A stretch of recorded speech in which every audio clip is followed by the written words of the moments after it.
সংগ্রামী সাথী ও বন্ধুগণ, আজকের এই শ্রমিকদের জন্য আমরা আজকে মাঠে এসেছি। এই শ্রমিকদের রক্তের বিনিময়, শ্রমিকদের ঘামের বিনিময়, শ্রমিকদের শ্রমের বিনিময় আজকে মালিক হতে তারা এসি রুমে, এসি গাড়িতে চলতে পারতেছেন।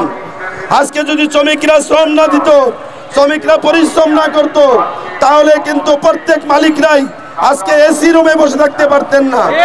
এই জন্য আমি উদাত্ত আহ্বান করব বর্তমান অন্তর্বর্তীকালীন সরকারকে শ্রমিকদের প্রত্যেকটা দাবি, ন্যায্য দাবি পরিপূর্ণভাবে আদায় করে নেবেন এ বলে আলোচনা শেষ করছি। আল্লাহ হাফেজ। অধিকার আদায়ের জন্য পীর সাহেব চরমনার পক্ষ থেকে আজকে আমরা এই র্যালি আয়োজন করেছি।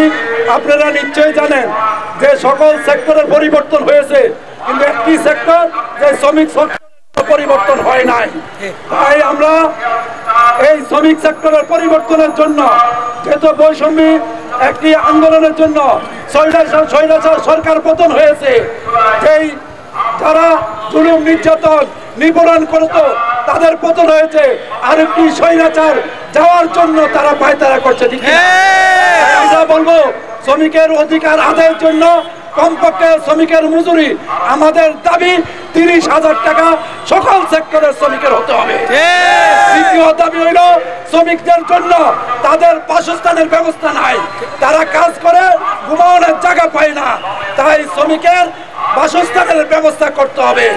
3 নম্বর দাবি হলো শ্রমিকের তাদের ছেলে সন্তানদেরকে সুশিক্ষায় শিক্ষিত করতে পারে না, তাদের সন্তানদেরকে ভালো স্কুলে লেখাপড়া করাতে পারে না, তাই সকল প্রতিষ্ঠান, সকল শিক্ষা প্রতিষ্ঠানে তাদের জন্য একটি কোড়া খালি থাকবে যে শ্রমিকদের ছেলেদেরকে সেইখানে ফ্রি পড়ানো যাবে।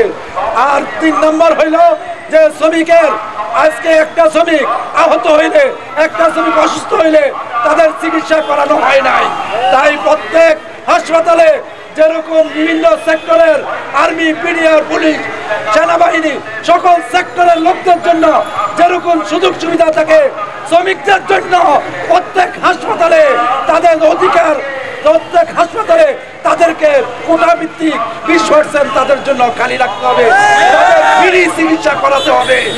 শুধু তাই নয়, এই বাংলাদেশ সরকারকে বলবো যে এত বছর 52 বছর শ্রমিকের অধিকার আদায় হয় নাই, আপনারা অধিকার আদায় হবে।